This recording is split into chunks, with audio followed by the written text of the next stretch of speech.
SME Corp is actually an agency under the Ministry of International Trade and Industry.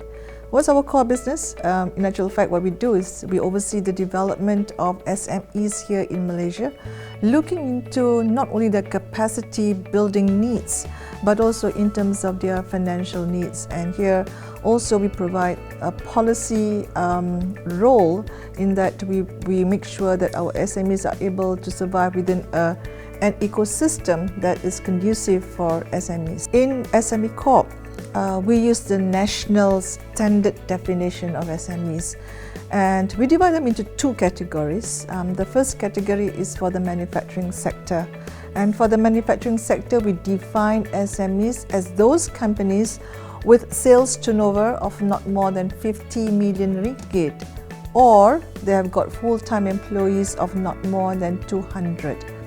For the services sector, we defined our SMEs as those companies with sales turnover of not more than 20 million ringgit, or they have got full-time employees of not more than 75 workers. Now, these two definitions helps us to plan and to create policies for SMEs in the country.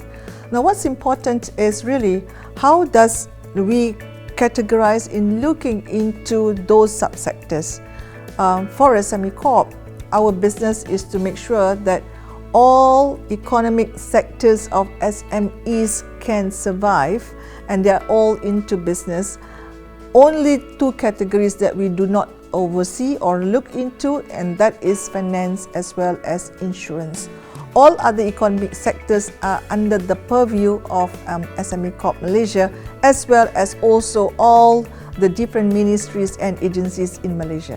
In this new economic world, to do a business is sometimes not just a choice, but a preferred choice. And I'm saying that because today, getting a job is not as easy as it was before, right? So we even acculturate students right from schools into their high schools or into secondary schools as well as universities for them to understand the need to go and to move into entrepreneurship. And this kind of training into entrepreneurship, as I said, acculturation of entrepreneurship begins in the education system. And therefore really today, graduates, students all have got a different way or options for them to choose in terms of their career. They can graduate as an engineer, they can graduate as a doctor, but ultimately it is their choice whether they want to seek employment or whether they want to create jobs for others. And today, it is more even important for them to assume the role of creating jobs rather than to seek jobs. Now, the attributes of entrepreneurs and the attributes of SMEs to be successful is really very much dependent on the leadership of the entrepreneurs. And to be able to become successful entrepreneurs, they must be an individual with a lot of passion, with a lot of determination, with a lot of tenacity to survive, and most importantly, they must have the mind of a strategist. Why I say the mind of a strategist? Because they have got to strategize their business through a business plan. They must have a business plan before they even decide to do a business, because you cannot just go into a business for the sake that you like a certain recipe and you want everybody else to taste your recipe. But the fact that you have a business in mind because the market needs your business, and having a mind of the strategist will be able to pursue their dreams to become a successful entrepreneurs. I think what is important for us to recognize in assisting the SMEs, it is not just SME Corp that provides incentives as well as loans and grants, and also other financial incentives. We have to remember that there are also another 18 ministries and there are 65 agencies, not to mention the many financial institutions that provide financial incentives as well as also tax incentives for SMEs. I just want to bring you to two important books that we have. The first book is about the financing scheme for SMEs here in Malaysia. And if you were to open this book and you get into the text of it, there are 94 different types of loans that are available for the SMEs, not just provided by the banks, but also provided by the various ministries as well as also agencies.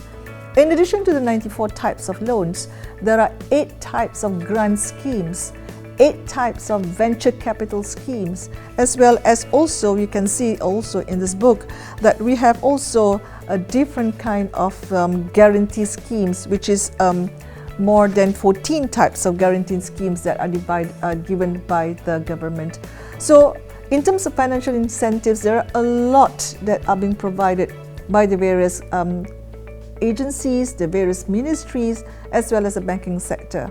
I would like to urge everyone to have a look at this book, Financing Scheme for SMEs in Malaysia, or if you don't have a book like this, you can just log on and open an app, which is SME Corp app, and from that app, you actually can find all information about 94 loan schemes, 8 grant schemes, 8 venture capital schemes, as well as 14 guarantee schemes. In addition to that, I also want to share that when you talk about incentives, there is physical and non-physical incentives. And here I mean also tax incentives. And there are various tax incentives that we have already in place, put in for the SMEs in order to create what you call a conducive business environment for our SMEs. Now, this information about tax incentives for SMEs is also available under the SME Corp app. So please do download those apps, because in that app, you will find different types of incentives like pioneer status for SMEs. For example, investment tax allowance and accelerated capital allowance, etc.